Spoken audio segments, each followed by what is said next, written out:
जिला के जोड़ाई स्टेशन पर कुछ बिहार को अलग राज्य बनाने की मांग को लेकर सुबह से ही नाकाबंदी शुरू हुई, जिसके कारण पूर्वोत्तर भारत का रेल संचार लगभग ठप हो गया है। ग्रेटर कुछ बिहार पीपल्स एसोसिएशन ने पहले ही कुछ बिहार को अलग राज्य का दर्जा देने की मांग करते हुए इस रेल नाकाबंदी की चेतावनी दी थी। इस दिन संगठन ने जानकारी दी है कि जब तक भारत सरकार उनकी मांगों पर कोई फैसला नहीं देती है तब तक यहां रेल नाकाबंदी जारी रहेगी और नाकाबंदी के कारण लंबी दूरी की कई ट्रेनें रद्द कर दी गई है। कई रेल मार्गों का मार्ग परिवर्तित किया गया है। बुधवार सुबह से ही बंगाल का पूर्वोत्तर भारत से रेल संपर्क लगभग कटा हुआ है।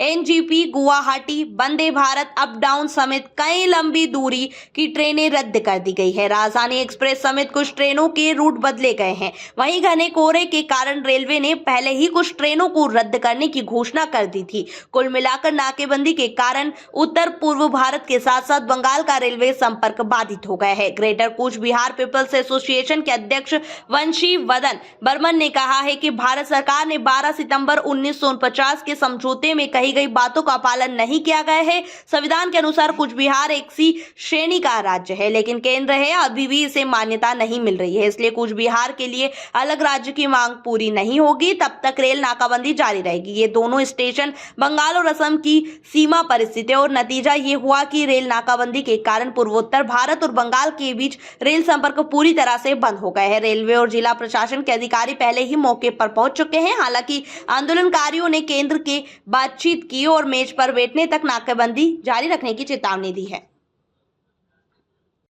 পুলিশ আটকানোর চেষ্টা করেছিল, কি বলবেন? পুলিশের কাজ পুলিশ করছে।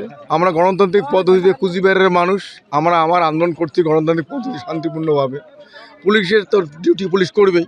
এবার আমরা যেটা দেখলাম যে আমাদের যে ডিমান্ডটা ফুললি লিগ্যাল ডিমান্ড এবং পুলিশেরও যেটা মানবিকতার পরিচয় দিল তার জন্য ধন্যবাদ জানাই। আমাদের এই সত্যটা, আমার এই দাবির কথা যাতে ভারত সরকার দ্রুত সমাধান করে তার জন্য আমরা আশাবাদী যে রেল দপ্তর দ্রুত ব্যবস্থা নিয়ে আমার এই দাবিটা সম্পূর্ণ করার জন্য চেষ্টা করবেন। কতক্ষণ চলবে আপনাদের এই কর্মসূচি?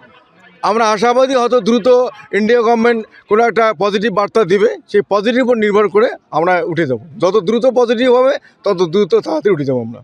এর আগেও দেখেছিলাম যে 4 দিন আপনাদের এই কর্মসূচি চলেছিল নিউ কুচবিহার রেল স্টেশনে। এবারে কি সেরকম কোনো চিন্তা ভাবনা রয়েছে? সে 4 দিন 5 দিনের কোনো বিষয় নাই। গভর্নমেন্ট যত দ্রুত পজিটিভ পদক্ষেপ নেবে তত দ্রুত আমার উঠার পরিকল্পনা আছে। মানে কোনো বার্তা না এলে আপনারা চালিয়ে যাবেন? হ্যাঁ, বার্তা না চালিয়ে যাবো। কতদিন আর এই সেই 1949 সালে 12ই সেপ্টেম্বর কুচবিহারটা চুক্তির মাধ্যমে মার্চ হওয়ার পরে ভারতবর্ষকে অখণ্ডতা দেওয়া হলো। সেদিন ভারতবর্ষ প্রতিশ্রুতি যে কুচবিহারের মানুষের জন্যে, সে প্রতিশ্রুতির একটাও চুক্তি পালন করেনি। তার কতদিন ধৈর্য থাকবো? ওই জন্য আজকে আমরা আসছি, যতক্ষণ ভারত সরকার পজিটিভ কিছু কয় নাই ততক্ষণ আমার এই রেল অবরোধ চলবে। JTV न्यूज से जुड़े रहने के लिए हमारी खबरों को लाइक करें, शेयर करें, हमारे चैनल को सब्सक्राइब करें और अपडेट रहे हर छोटी बड़ी खबरों से।